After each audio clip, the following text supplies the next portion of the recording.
మీరు చెప్పినట్లే మేము మా భార్యతో మేము రాజీనామా చేయిస్తాం. తర్వాత మిమ్మల్ని కూడా ఒకటే సవాల్ అడుగుతున్నా నేను. ఏదైతే పులివెందుల ప్రజలు నిన్ను ఎమ్మెల్యేగా గెలిపిస్తే ఇంతవరకు అసెంబ్లీకి రాలే, పులివెందుల సమస్యలు పట్టించుకోలే, ఏమీ పట్టించుకోలే. అట్టప్పుడు నీకు ఎమ్మెల్యే పదవి కూడా నువ్వు అనర్హత. ఆ ఎమ్మెల్యే పదవి కూడా నువ్వు అర్హుడు కాదు.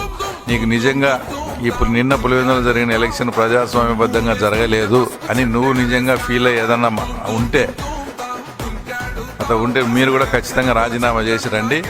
2 ఎలక్షన్స్ తర్వాత కేంద్ర బలగాలతో జరిపిస్తాం.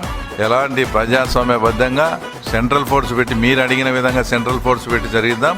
అప్పుడు పులివెందుల ఎమ్మెల్యేకి బై ఎలక్షను, పులివెందుల మండల జెడ్పీటీసీకి కూడా బై ఎలక్షన్ వస్తుంది. అప్పుడు చేతన అయితే చూసుకుందాం. అప్పుడు నీ కథ ఏందో మా కథ ఏందో రాష్ట్ర ప్రజలకు కూడా తెలుస్తుంది. దమ్ముంటే నా ఈ సవాలు స్వీకరించవలసిందిగా జగన్మోహన్ రెడ్డిని కోరుతున్నాను.